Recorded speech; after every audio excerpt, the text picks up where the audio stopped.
বিসমিল্লাহির রহমানির রহিম। আসসালামু আলাইকুম, welcome back to my channel মায়ের রান্নাঘর। আপুরা ভাইয়ারা কেমন আছেন? চলে আসলাম আজকে খুবই মজাদার লোভনীয় একটা রান্নার রেসিপি নিয়ে। আজকে রান্না করব পটল চারফালি করে কেটে নিয়েছি। আর এখানে একটা বেগুন দেখিয়ে দিলাম, এটা গাছে হয়েছিল, ছোট একটা গাছে। একটা বেগুন আলাদা কি রান্না করব, তাই পটলের সাথে দিয়ে দিলাম। রান্না করব পাঙ্গাস মাছ দিয়ে। পাঙ্গাস মাছ খুব ভালো করে লবণ হলুদ মাখিয়ে নিচ্ছি। মাছগুলো ভাজতে দিয়ে দিলাম। আপুরা ভাইয়ারা কে কোথা থেকে আমার ভিডিওটা দেখছেন, আশা করি আপনারা সবাই ভালো আছেন। আলহামদুলিল্লাহ আমরা ভালো আছি। এখানে নিয়ে নিচ্ছি করলা আলু কেটে, আর নিয়েছি 2টা টাকি মাছ। এই মাছটা দিয়ে করলা ভাজি করব। এইভাবে মাছ দিয়ে করলা ভাজি কে কে খাইছেন অবশ্যই কমেন্ট করে জানাবেন, আর না খেয়ে থাকলে অবশ্যই খাবেন ইনশাল্লাহ, আশা করি ভালো লাগবে আপনাদের। এই যে মাছটা কিন্তু ছোটো ছোটো করে কেটে নিয়েছি।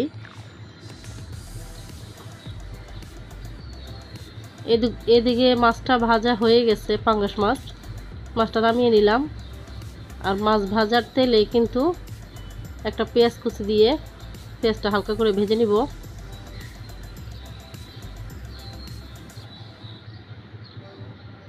দিয়ে দিলাম এখানে 1 চা চামচের মতো আদা রসুনের পেস্ট।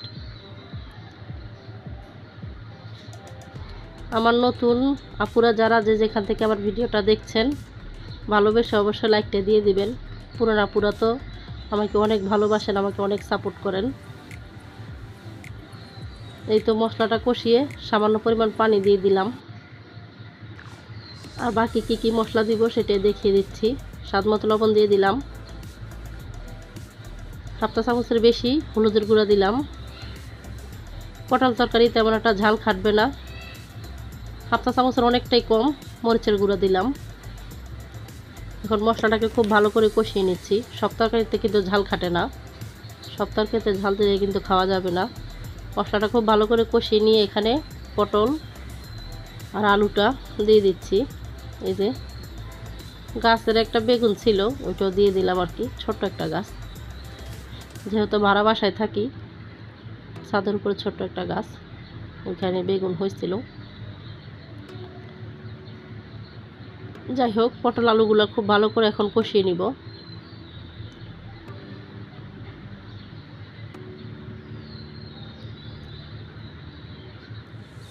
অনেকেই আমার ভিডিও দেখেন কিন্তু কখনোই কমেন্ট করেন না, শুধু নীরব বন্ধু হয়ে দেখে যাচ্ছেন। তাদেরকে অসংখ্য দোয়া ভালোবাসা।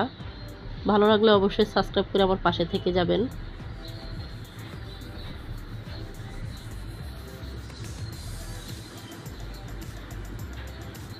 একটু সময় নিয়ে খুব ভালো করে পটলটাকে কষিয়ে নিব।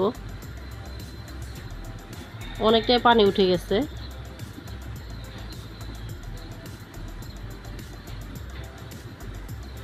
পটল দিয়ে পাঙ্গাস মাছ কিন্তু খুব ভালো লাগে, কার কাছে কেমন লাগে জানি না, আমার তো খুব ভালো লাগে। পটলটা কষানি হয়ে গেছে, পরিমাণ মতো ঝোল দিয়ে দিব, ঝোলের পানিটা আর কি।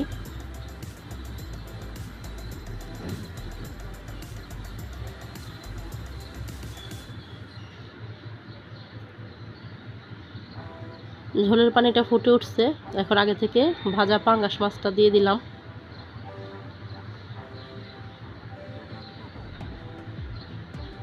দিয়ে দিলাম 2-3টা কাঁচামরিচ চিরা, বেশি দিই নেই, 2-3টাই দিলাম।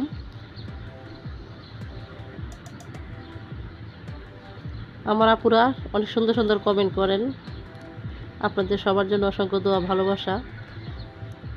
যারা প্রতিনিয়ত আমাকে সাপোর্ট করতেছেন সবার জন্য অনেক দোয়া ভালোবাসা রইল। আমার জন্য আপনারা দোয়া করবেন।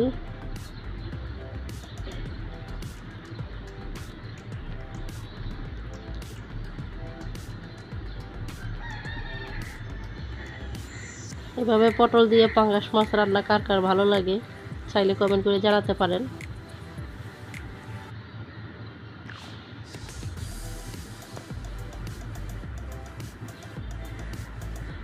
যাই হোক, তরকারিটা এদিকে হতে থাকুক, ওইদিকে করলা ভাজিটা বসিয়ে দিব। একটা ছড়ানো কড়াই নিয়ে নিয়েছি। রেগুলার মাছ ভাজার কড়াই হলে ভালো হয়, তাহলে আর নিচে লেগে যায় না, আর তেলের পরিমাণটাও বেশি লাগে। এদিকে পরিমাণ মতো পেঁয়াজ কুচি আর 8-10টার মতো কাঁচামরিচ চিরা দিয়ে দিলাম। হালকা করে একটু ভাজবো, খালি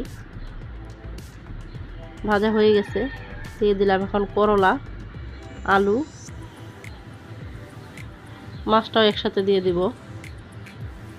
এটা আমার মায়ের রেসিপি, খুব ভালো লাগে কিন্তু এটা খেতে। এই যে একসাথে কিন্তু মাছটাও দেওয়া হয়ে গেছে।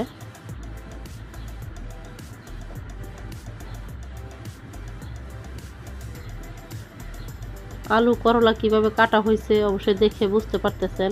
আলুটা পাতলা পাতলা করে 4 ফালি করে কাটা নেওয়া হয়ে গেছে।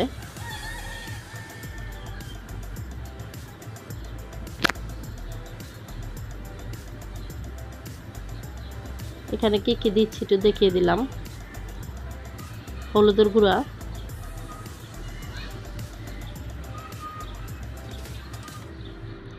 সামান্য একটু মরিচের গুঁড়া, স্বাদ মতো লবণ, আর কিছু কিন্তু প্রয়োজন নাই।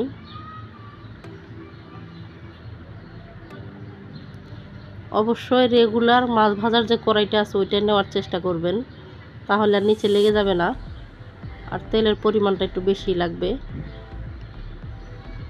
মানে তেলটা বুঝে বুঝে দিতে হবে।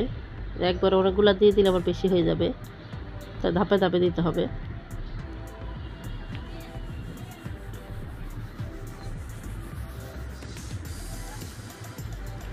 এইভাবে করলা মাছ ভাজি কখনো খেয়েছেন কিনা আপুরা অবশ্যই কমেন্ট করে জানাবেন।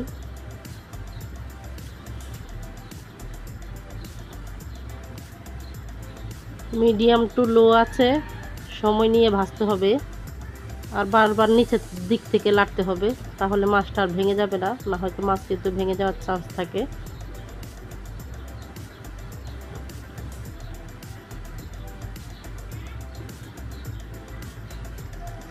খুব ভালো করে সিদ্ধ হয়ে যাবে, আবার খুব সুন্দর একটা কালারও থাকবে। এমন করে ভাজাটা হবে।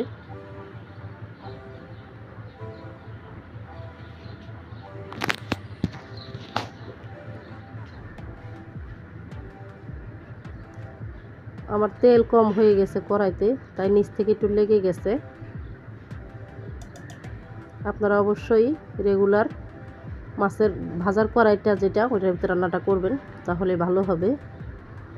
আমার বাকি ভিডিওটা কিভাবে কেটে গেছে আমি পুরোটা দেখাতে পারলাম না, একটু সময় নিয়ে ভাজা করলেই হয়ে যাবে। সবাই ভালো থাকবেন। আসসালামু আলাইকুম, আল্লাহ হাফেজ। সবাইকে অসংখ্য ধন্যবাদ।